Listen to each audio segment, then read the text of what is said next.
ಎಲ್ರಿಗೂ ನಮಸ್ಕಾರ. ಎಲ್ಲರೂ ಹೇಗಿದ್ದೀರಾ? ಎಲ್ಲರೂ ಚೆನ್ನಾಗಿದ್ದೀರಾ ಅಂದ್ಕೊಂಡಿದ್ದೀನಿ. ಇವತ್ತು ನಾನು ಹೀರೆಕಾಯಿ ಪಲ್ಯನ ಹೇಗೆ ಮಾಡೋದು ಅಂತ ತೋರಿಸ್ತಾ ಇದ್ದೀನಿ. ಹೀರೆಕಾಯಿ ಪಲ್ಯನ ಈರುಳ್ಳಿ ಮತ್ತು ಹೀರೆಕಾಯಿ 2, ಟೊಮೊಟೊ 3 ಮತ್ತು ಕಾಯಿ ತುರಿನ ತೊಗೊಂಡಿದ್ದೀನಿ. ಇವನ್ನೆಲ್ಲ ಕಟ್ ಮಾಡಿಕೊಂಡು ಒಂದು ಬಾಣಲಿಗೆ ಅಡುಗೆ ಎಣ್ಣೆ ಹಾಕ್ಕೋಬೇಕು. ಸ್ವಲ್ಪ ಕಡಲೆಬೇಳೆನ ಜಾಸ್ತಿ ಬೇಕು ಅನ್ನೋರು ಜಾಸ್ತಿ ಹಾಕ್ಕೊಡಿ. ನನಗೆ ಸ್ವಲ್ಪ ಜಾಸ್ತಿನೇ ಬೇಕು, ಹಾಗಾಗಿ ನಾನು ಜಾಸ್ತಿ ಹಾಕಿದ್ದೀನಿ ಕಡಲೆಬೇಳೆ ಒಗ್ಗರಣೆಗೆ. ಮತ್ತು ಸ್ವಲ್ಪ ಇದಾಕಿ ಉದ್ದಿನಬೇಳೆ ಕೂಡ ಹಾಕಿ ಟೇಸ್ಟ್ ಇರುತ್ತೆ.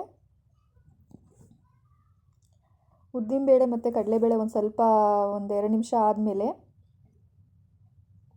ನೋಡಿ, ಆ ಥರ 2 ನಿಮಿಷ ಆದಮೇಲೆ ಒಂದು ಸ್ವಲ್ಪ ಸಾಸಿವೆ, ಜೀರಿಗೆ,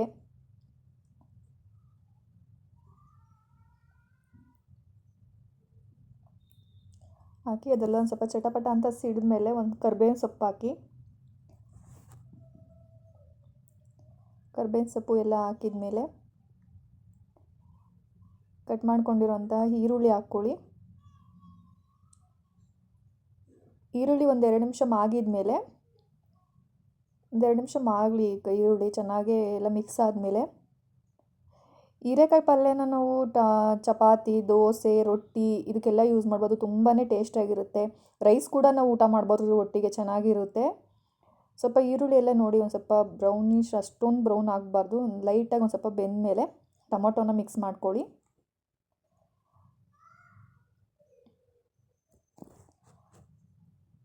ಹಸಿರು ಮೆಣಸಿನ್ಕಾಯಿ ಬೇಕಾದರೆ ನೀವು ಹಾಕೋಬೋದು, ಬಟ್ ನಾನು ಹಸಿರು ಮೆಣಸಿನ್ಕಾಯಿ ಜಾಸ್ತಿ ಯೂಸ್ ಮಾಡಲ್ಲ. ನಾನು ಜಾಸ್ತಿ ಖಾರದ ಪುಡಿನೇ ಯೂಸ್ ಮಾಡ್ತೀನಿ.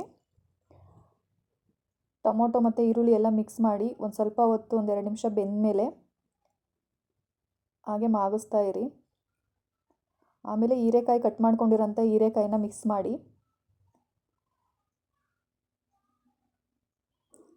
ಅದು ಕೂಡ ಮಿಕ್ಸ್ ಮಾಡಿ ಒಂದು ಸ್ವಲ್ಪ ಚೆನ್ನಾಗಿ ಮೂರೂ ಮಿಕ್ಸ್ ಆದರೆ ಚೆನ್ನಾಗಿರುತ್ತೆ. ನೀರೇನೇ ಹಾಕೋಂಥ ಇದಿರಲ್ಲ. ಬೇಕು ಅಂದರೆ ನೀವೊಂದು ಟೀ ಕುಡಿಯೋಂಥ ಕಪ್ಪಲ್ಲಿ ಒಂದು ಸ್ವಲ್ಪ ನೀರು ಹಾಕ್ಕೋಬೋದು. ಆಮೇಲೆ ಇವಾಗಲೇ ಉಪ್ಪು ಹಾಕ್ಕೊಂಬಿಡಿ, ಚೆನ್ನಾಗಿರುತ್ತೆ, ಬೇಯುತ್ತೆ ನೀಟಾಗೆ. ಕಲ್ಲುಪ್ಪೆ ಯೂಸ್ ಮಾಡಿ. ನೋಡ್ಬೋದು ಈ ಥರ ಎಲ್ಲ ಬೆಂದ ಮೇಲೆ ಅದೇ ನೀರು ಬಿಟ್ಕೊಂಡಿರುತ್ತಲ್ವ, ಟೊಮೊಟೊ ಎಲ್ಲ ಹಾಕಿರ್ತೀವಿ, ಸೊ ಹಂಗಾಗಿ. ಆಮೇಲೆ ಒಂದು ಸ್ವಲ್ಪ ಅಡುಗೆ ಅರಿಶಿನ ಹಾಕ್ಕೊಳ್ಳಿ.